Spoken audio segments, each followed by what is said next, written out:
Spotlight. Hey everybody, welcome to Spotlight, the show that's only halfway thought out and even less well lit than that. This is a new idea I am trying, and the goal is to shine a spotlight on underrated songs. See, it's like a joke. And yes, there are many shows and articles and features across the world of any kind of culture journalism that discusses underrated things. It's a word that people take out of context and apply weird meanings to, but I'm going to do my best to stick to truly underrated stuff.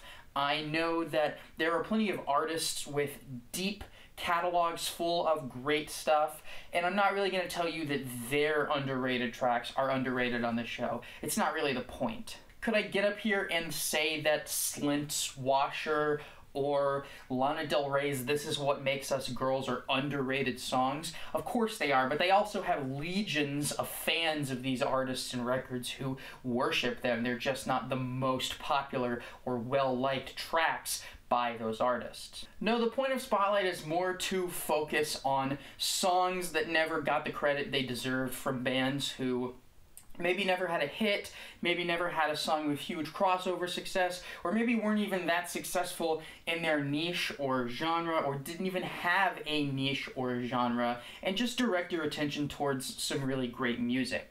And before you bring it up, yes, the lighting is too diffused, because I didn't have a fucking spotlight just lying around. But we're making the most of it. We're putting that film degree to good use. The song we are talking about today comes from the British band Money, a four-piece from Manchester who originally got together in 2011 and started playing together, doing live shows before they were eventually picked up by a label. And that label is kind of important to the story because it is Bella Union, which obviously has a lot of clout in Indian underground scenes, even to this day, going all the way back to its connection to Cocteau Twins. And this is the label upon which the band released both of their studio albums. The first one, 2013's The Shadow of Heaven. I didn't hear this record when it came out. I'm not sure why. I was kind of running in circles where I really feel like I would have heard about this, or maybe I did hear about it and just didn't hear as much about it. There are certainly some reviews for this record from the time it came out. They're not overwhelmingly rapturous, I wouldn't say, but it took me until I think around 2015 to actually pick this record up and start to get into it, and I'm not head over heels for it. I like it, I don't love it, I wouldn't really call it essential, but 2015 really was the right time to be getting into this band, at least if you ask me. But yeah, looking back on this first record, they went on a tour, which seemed like it was successful. They shot a couple of music videos. I remember seeing this music video a couple years after it came out, probably, and had no idea until researching for this video that it was directed by Cillian Murphy, of all people, so this is Scarecrow's music video. But it is at this point in the video where we hone in on the one specific song from Money that I wanted to highlight as being just spectacular. The lead single to their sophomore album, released on October 28th, 2015, the song You Look Like a Sad Painting on Both Sides of the Sky. You look like a sad painting inside. And what can I even say about this track? It is kind of the thesis for this episode, and if I continue to make more of these, potentially the thesis for even the entire show. I guess we'll start with the lyricism, which can be a little abstract, but gritty, touching, sad, absolutely tragic poetry. The one moment in particular that continues to get me whenever I listen to the song, which has probably been literally hundreds, if not 1,000 times since it came out 6 years ago, is this set of lyrics right here. There will be music all around when they put me in the ground, and the drunk while laughing spoke these words that I have wrote. So yes, these lyrics are prophetic, they're poetic, they are touching, and they are incredibly incredibly sad. But that is far from the only draw to this song, because it has an instrumental that is hard for me to really even describe and put into words. It's so verbose, it's so textured and detailed and dense, yet so tragic and so heartbreaking. It sounds fragile, even though it really does have quite a bit going on. It opens up with this fluttering little acoustic guitar line that almost sounds Yoshimi-esque, but if you kind of warped it into being a much softer and more depressed version of itself. It prominently features whistling in the instrumental passages between these kind of formless verses that emerge as the song goes on, and it's kind of this very strange and surreal counterpart to the strained, distant, belting singing that frontman Jamie Lee is doing on this song. It's so emotionally draining across just a few minutes, with the sound of his vocals, the lyricism that he's delivering, and the incredibly unique instrumental palette. You just feel every gripping ounce of heartbreak and despair in the song.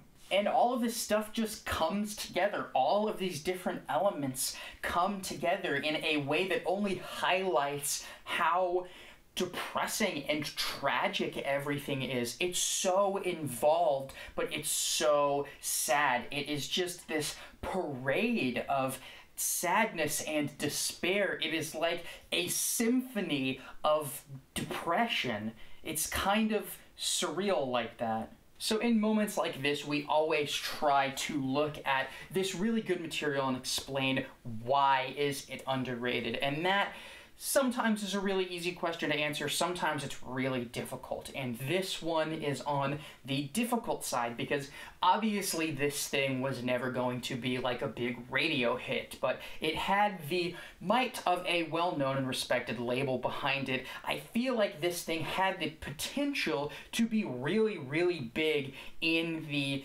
indie community, in the singer-songwriter community, and in the alternative folk and acoustic worlds, all of which come together into this big cesspool on this song. One of the reasons I would give it is that it is incredibly lo-fi. The production and the recording and the mixing of this record is all very raw, and while that adds a ton of emotion to the track, people, generally speaking, are not as comfortable with lo-fi music as they claim to be. Even in the world of indie, a lot of the biggest indie stars out there are pretty polished, especially these days in 2021, when indie is kind of more high impact culturally than ever before. This song is not fitting that mold at all. This thing is raw as shit. I'll also say that unlike some of their contemporaries, this band really doesn't have a definitive quirk to them. Not all of their music necessarily sounds just like this. They are hard to pin down into a particular genre, and there's not really one specific thing they do that sets them apart that goes, oh, they're this band, oh, they're that band, which is something huge that can set indie acts apart. So yeah, pretty much every critic that I saw touch on this song or the record that followed it seemed to like it, seemed to see the merit in it. It just never developed the fan base that at least I anticipated it would at the time, and it never developed the acclaim that I think it deserves. So what happened to the band, and what have they been up to since this, is a question that I wanted to cover when I do something like this, because the point of a video like this is not just to say, go listen to this one track and then forget about everything else. If you enjoy this song, explore this band. I like this band. You can probably get some clout with the indie world for knowing this band and for recognizing this band. What few people who are still around from 2015 even give a shit anymore. But I found it to be pretty difficult to do any concrete research about the group, mostly because it's hard to Google the band. It's just called Money.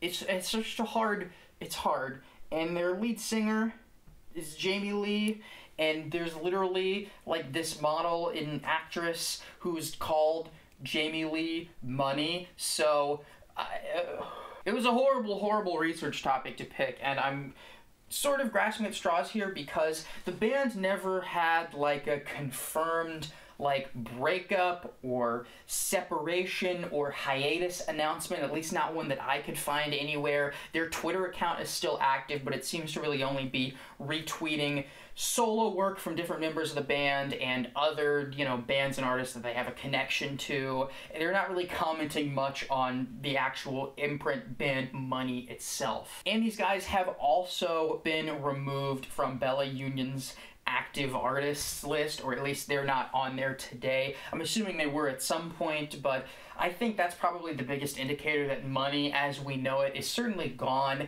and it doesn't really seem like it's coming back.